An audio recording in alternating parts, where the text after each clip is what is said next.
स्वागत है आपका अपने YouTube चैनल भक्ति वाइब्स पर।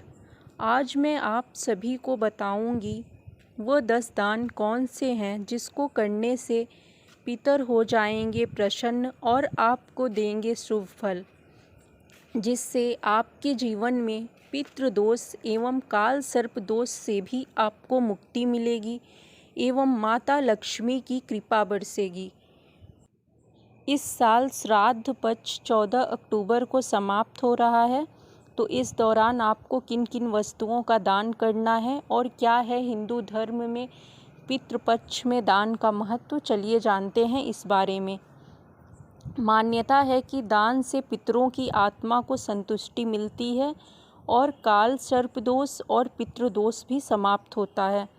कहा जाता है प्राचीन काल में तो कई तरह के दान किए जाते थे, जैसे गौदान, भूमि दान, सोने का दान और चांदी का दान। परंतु इस काल में यह चीज़ें तो संभव नहीं है कि आप सोने का या फिर चांदी का दान कर पाएँ, तो आप इस जगह पर कुछ अन्य वस्तुओं का दान कर सकते हैं, जैसे अन्नदान, जो सबसे उत्तम माना गया है। तो चलिए जानते हैं अन्नदान के अलावा वो और कौन से दान हैं जो बहुत महत्वपूर्ण हैं।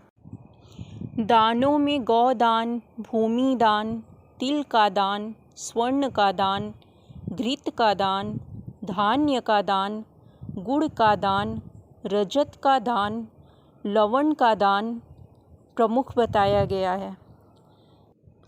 चलिए अब जानते हैं कि पितृपक्ष के दौरान आपको किन किन वस्तुओं का दान करना है। सर्वप्रथम है जूते चप्पल का दान।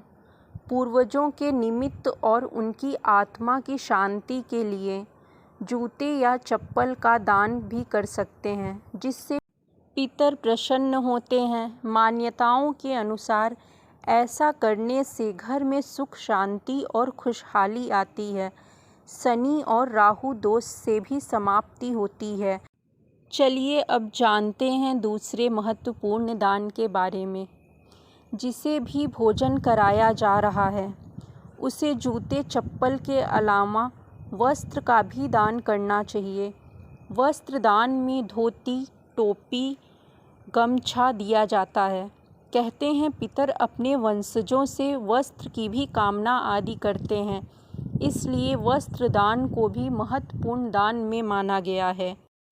चलिए जानते हैं तीसरे सबसे महत्वपूर्ण दान के बारे में। छत्री दान।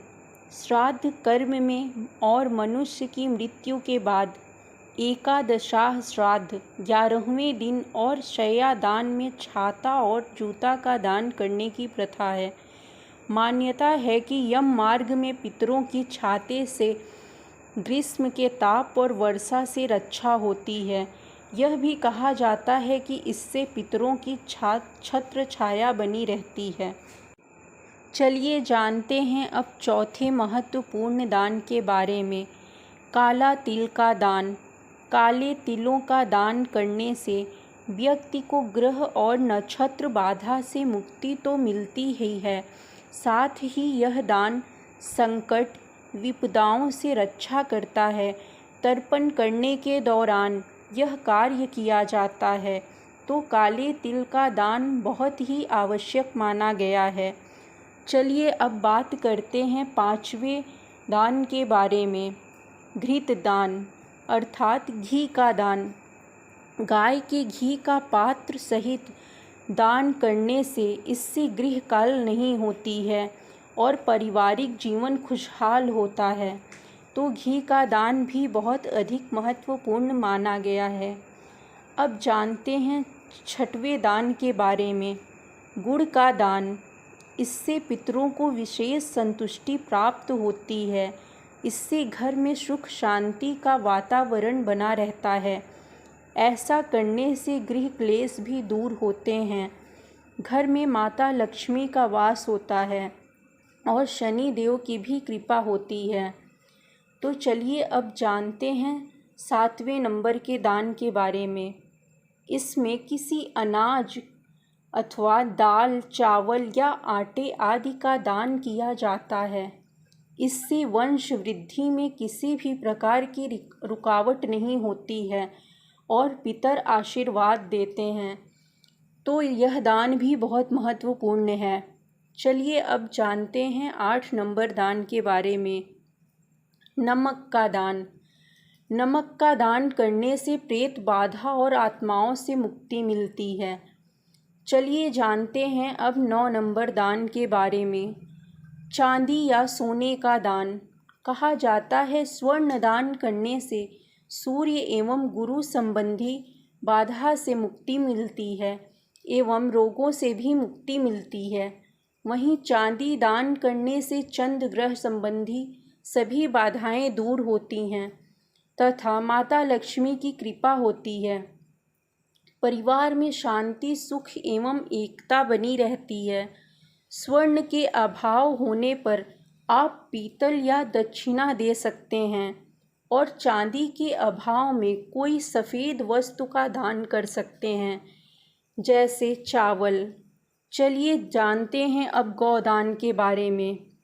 इस दान को करने से मुक्ति की प्राप्ति होती है। जातक इस दान को संकल्प से प्रतीकात्मक रूप से भी कर सकता है। गौदान हिंदू धर्म में सबसे बड़े दान में से माना गया है। चलिए जानते हैं अब 10वें नंबर के दान के बारे में। भूमि दान।